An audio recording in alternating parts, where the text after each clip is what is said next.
We were talking about how Hitler had reintroduced the military, the German army, to the Rhineland in 1936.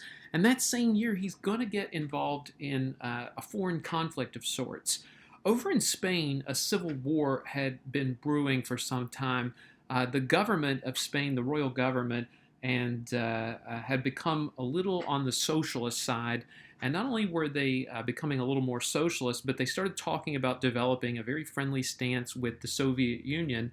And that concerned a lot of figures within the Spanish government who were not so socialist, including this gentleman, a former general in the Spanish army, Francisco Franco. And Franco and several other generals put together a rebellion of sorts.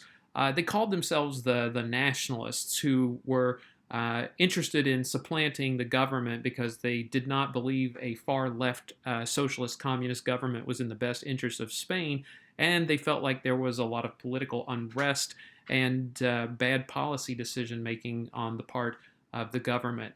Now, what you see here is a map of Spain, and you see that the nationalists gained control of quite a bit of area pretty quickly. But you see the government, who that particular group were called themselves the Republicans, and these groups are going to be at war for 3 years. But Germany is going to get involved, and here's what Hitler's going to do. He's going to provide a lot of weaponry, tanks, airplanes, small arms to the nationalists and Francisco Franco. And he's doing this for a couple of reasons. A lot of people refer to the Spanish Civil War as a dress rehearsal for World War II. This is where the Nazis get to test out some of their new weapons, the tactics that they had been working on and changing warfare. And not only that, but Hitler hoped to gain an ally in Europe.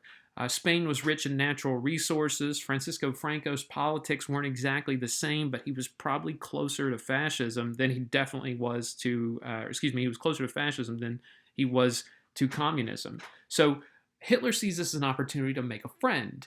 Not only make a friend, but have access to those resources should he need them.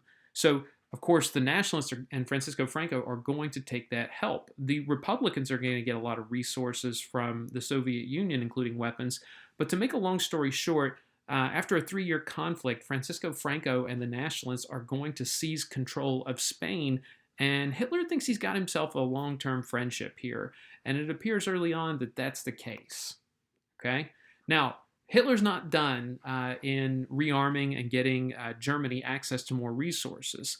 2 years later, 1938, right before the Spanish Civil War actually ends, you get a situation we refer to as the Anschluss. Germany starts looking at Austria and saying, listen, those are Germanic people.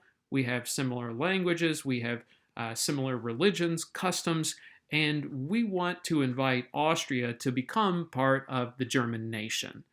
And a lot of Austrians were on board with this. The Nazis had set up local party headquarters in various positions in Austria.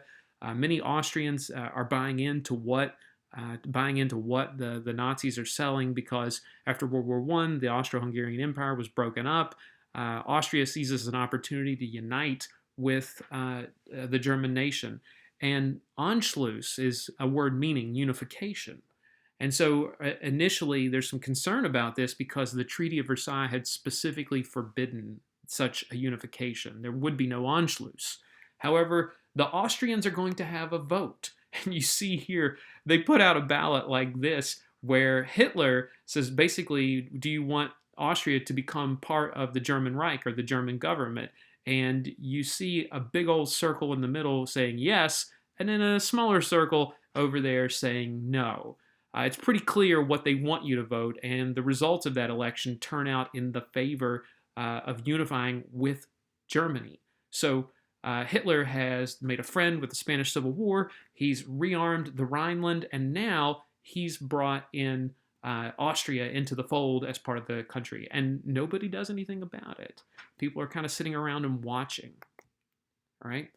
You see here the Austrian people, when Germany comes to set up military encampments and bring in administrators to the area, people are more than happy to have them there. They're waving the German flags with the swastikas.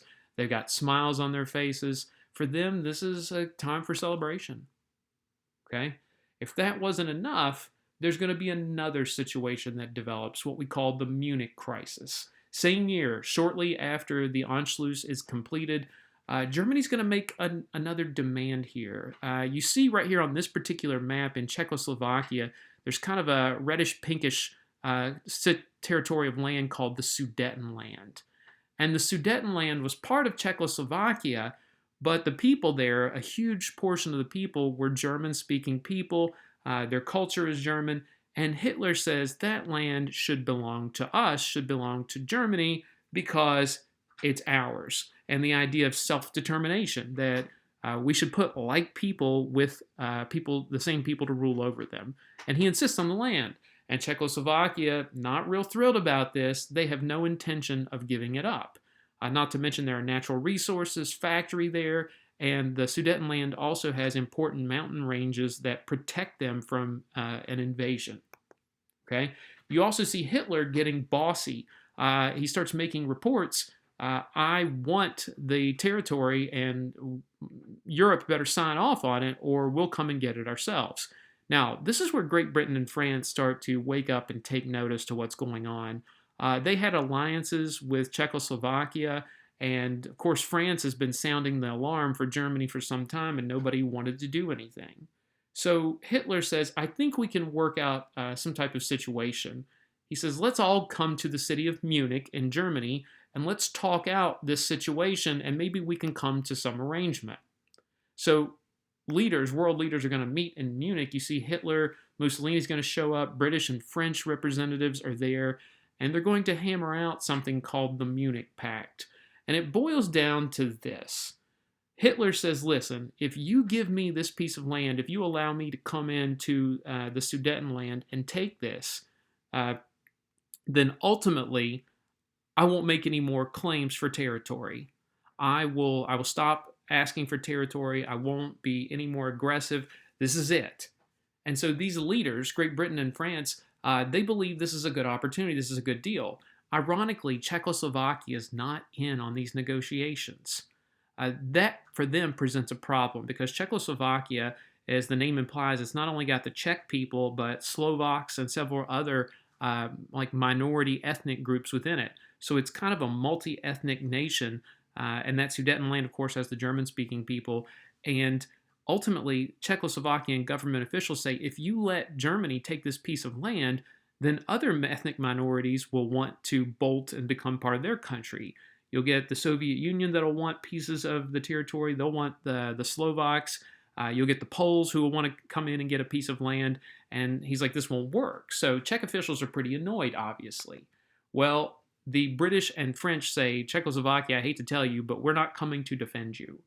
And you see here, the British Prime Minister thinks he's secured peace.